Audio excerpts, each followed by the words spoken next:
I think I will say a few words about what's going on with respect to our operation in the country of Iran.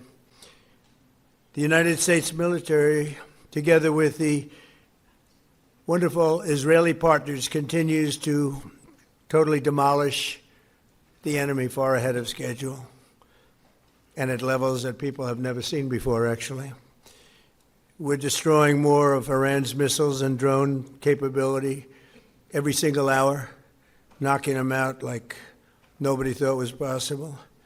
As soon as they set off a missile, within 4 minutes, the launcher gets hit.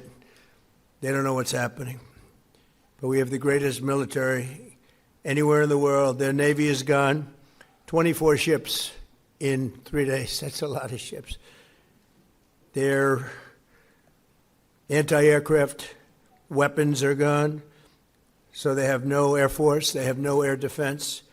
All of their airplanes are gone. Their communications are gone. Missiles are gone, launches are gone, about 60% and 64% respectively. Other than that, they're doing quite well. I said, what's left? But they're tough, and they want to fight. And they're calling, they're saying, how do we make a deal? I said, you're being a little bit late, and we want to fight now more than they do. We've had 47 years, depending on the way you count it, but 47 years of horror with this group. And, when you see somebody walking down the street without their legs, without the arms, whose face is so badly affected and hurt, it mostly came from 95% Soleimani and Iran, and we, other presidents, lived with it. I didn't live with it, and so our people are doing a great job. Again, the greatest military anyone's seen. Thank you.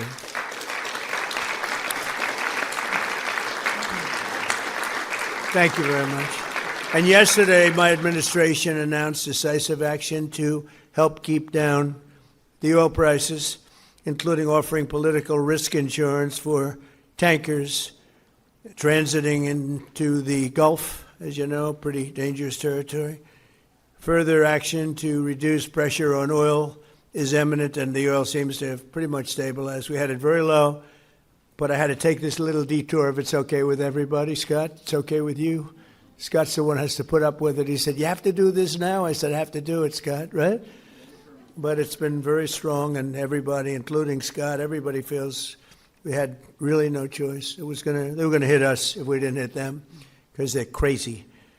And in the long term, the actions we're taking will dramatically increase the stability of the region and oil prices and stock markets and everything else. We set the all-time record in history with the Dow going to 50,000. So Dow was at 50,000. It was supposed to be maybe, if we were lucky, within, by the end of my presidency in 4 years.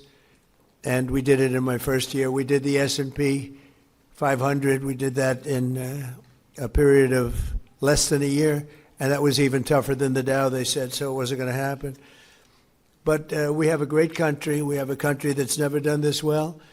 We've had tremendous success in so many different ways. I built the military and rebuilt it in my first term, and we're using it more than I'd like to use it, to be honest with you. But when we used it, we found out it certainly did work. When we look at Venezuela, when we look at the first attack, Midnight Hammer, in Iran, which really set the stage for what we're doing right now, it's been pretty amazing. And I'm once again calling on all members of the Iranian Revolutionary Guard, the military and the police, to lay down their arms. They're only going to be killed. And now is the time to stand up for the Iranian people and help take back your country. You're going to have a chance after all these years to take back your country. Accept immunity. We'll give you immunity. And we'll be giving you really the right side of history, because that's what it is. So you'll be perfectly safe with total immunity, or you'll face absolutely guaranteed death, and I don't want to see that. They don't want to see it either. We also urge Iranian diplomats around the world to request asylum and to help us shape a new and better Iran. with great potential. It's a country with great potential. There's much better future for Iran. It's now beginning. It's going to be, I think, a great future. And the United States will ensure that whoever leads the country next, Iran will not threaten America or its neighbors, Israel, anybody.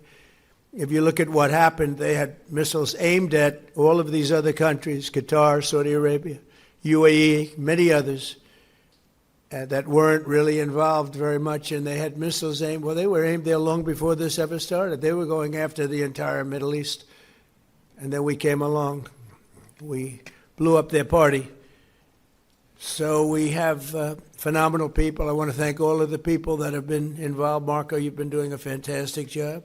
Jelajahi cara baru mendapatkan informasi. Download Metro TV Extend sekarang.